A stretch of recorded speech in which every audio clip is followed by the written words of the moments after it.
मैं शिल्पी दीदी जी पार्ट 3 नागरिक विषय के साथ उपस्थित हूँ। सरकार क्या है, इसका पहला वीडियो हमने आपको भेज चुका था। ये मेरा सेकंड वीडियो है जिसमें आज का टॉपिक है सरकार के विभिन्न स्तर, यानी लेवल कितने होते हैं सरकार के, इसके बारे में आज पढ़ना है। ये प्रश्न है कि सरकार तो कार्य कैसे करती है, पिछले वीडियो में हमने बता दिया। बहुत ही जटिल कार्य होता है इनका और विशाल कार्य होता है। इनके कार्यों को शहर को साफ करना, स्कूल अस्पतालों को संचालन और कानून व्यवस्था को बनाए रखने के कार्य भी इनमें शामिल हैं। देश की रक्षा करना सबसे महत्वपूर्ण कार्य है सरकार का। अंतर्राष्ट्रीय संबंध बनाए रखना भी इनका जरूरी है, क्योंकि और भी जगहों और देशों के साथ ही अपना संबंध व्यापारिक बनाए रहेंगे तो इनका काम अच्छा चलेगा, ये सारे कार्य जो हैं ये अलग अलग किस्म के होते हैं, लेकिन जनता के लिए बहुत ही आवश्यक कार्य होते हैं। ठीक है, अब स्तरों की बारी आई सरकार की, तो सरकार के 3 स्तर होते हैं। 3 स्तर हैं। 3 कौन कौन से स्तर हैं ये जानेंगे। तो स्थानीय स्तर और राज्य स्तर और केंद्रीय स्तर, ये हमारे 3 स्तर हैं। स्थानीय, राज्य और केंद्रीय स्तर पर सरकार कार्य करती है। स्थानीय का मतलब होता है किसी स्थान विशेष या इलाके के जिला मजिस्ट्रेट और पुलिस अधीक्षक जैसे अधिकारियों का द्वारा प्रशासन करना, यह स्थानीय होता है। जैसे हम लोग बेतिया में हैं तो यहाँ के डीएम हमारे एडमिनिस्ट्रेशन जो है देखते हैं वो है। तो इस तरह स्थानीय स्तर पे स्थानीय अधिकारी काम करते हैं। और राज्य स्तर पे आए तो हमारे पास राज्यपाल, मुख्यमंत्री और राज्य विधानमंडल होते हैं राज्य स्तर में। और इसके बाद आते हैं केंद्र स्तर। तो केंद्र स्तर में देखिए हमारे राष्ट्रपति, प्रधानमंत्री और संसदीय सांसद हैं। ठीक है, ये हमारे 3 तरह के लेवल हैं सरकार के, जो हमारे लेवल के अनुसार ये सरकार कार्य करती है। इसमें तो हम जान ही रहे हैं पहले से कि हमारे 29 राज्य हैं और 29 राज्यों में समझ लीजिए तो हमारे अलग अलग जिला मजिस्ट्रेट, पुलिस अधीक्षक ये सब हैं। अब आगे आते हैं कि प्रत्येक स्तर की सरकार जो है संविधान के द्वारा निर्धारित विधि के अनुसार कार्य करती है। संविधान जो निर्धारित कर दिया इनके कार्य को, उसी के अनुसार ये प्रत्येक स्तर के सरकार कार्य करती है। अब आते हैं कि निर्णय लेना और सहभागिता, ये किसकी जिम्मेदारी है। तो ये जब स्तर हमें मालूम हो गए कि 3 लेवल के स्तर हैं, तो अब आते हैं कि निर्णय कौन लेता है। तो सरकार का मुख्य कार्य होता है कानून बनाना। हमने पिछले वीडियो में भी बताया है। भारत में अपने लोकतंत्र की स्थापना भी जब हुई तो लोकतंत्र में जनता के चुने हुए प्रतिनिधियों द्वारा निर्णय लिए जाते थे। इसे सामूहिक रूप से निर्णय लेने की पद्धति कहते थे।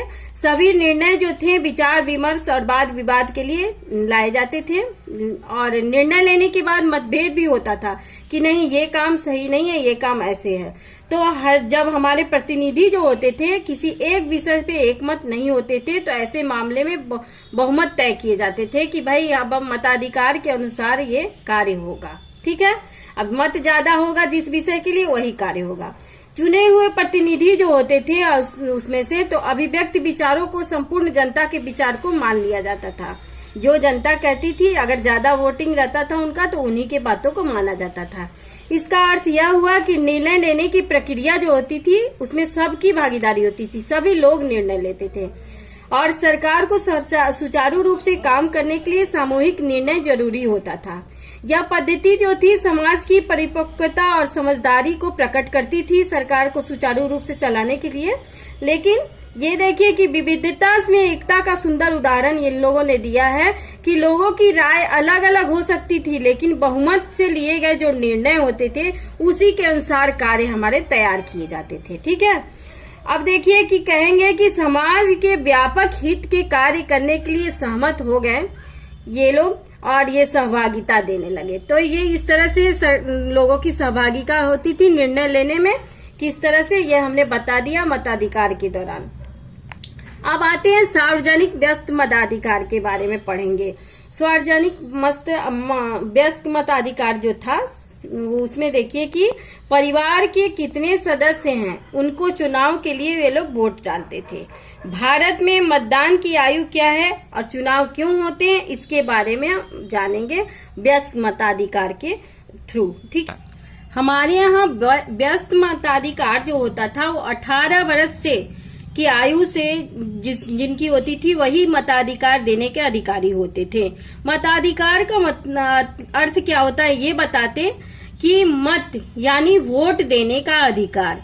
यह एक सफल गणतंत्र के लिए सबसे महत्वपूर्ण आवश्यक है कि मताधिकार देना है या किसको देना है।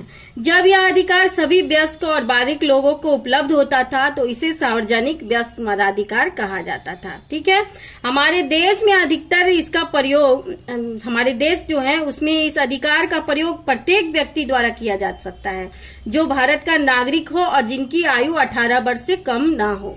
सार्वजनिक व्यस्त मताधिकार इसलिए जरूरी है क्योंकि देश के शासन में भागीदारी जो ले उन सबका अधिकार होना चाहिए, प्रत्येक व्यक्ति का अधिकार होना चाहिए कि देश के शासन में भागीदारी ले और राजनीतिक समानता की स्थापना हो।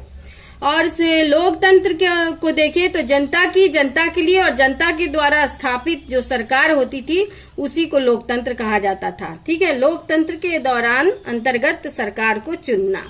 सरकार उन्हीं सभी लोगों के प्रति सामूहिक रूप से उत्तरदायित्व होती थी जो कि जिसको चुना जाता था। लोग जिनको चुनते थे और उनको मेन बना देते थे। ठीक है, सरकार की सफलता देखिए किस तरह से प्रभावित करती थी, उसके कारक कौन कौन से हैं कि सरकार की सफलता को प्रभावित करने वाले काम कौन कौन से हैं। तो देखिए कि सरकार जो है, लोकतंत्र की सफलता 3 बातों पर निर्णय होती है, 3 बातों पे निर्भर करती है कि लोकतंत्र किस 3 बातों पे निर्भर है ये जानेंगे। प्रथम तो लोकतंत्र की मांग है कि आम जनता सरकार में सक्रिय रूप से भाग ले, सभी धर्म के लोग, सभी जाति के लोग, सब लेवल के लोग।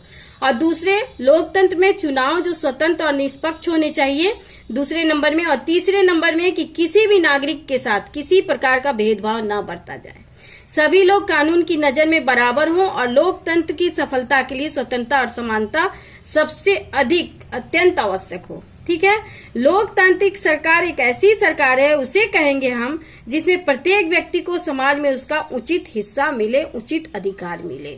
ठीक है, तो ये हमारे सार्वजनिक व्यस्त मताधिकार के बारे में हमने बताया। ये हमने तीनों टॉपिक आज डील कर दिया।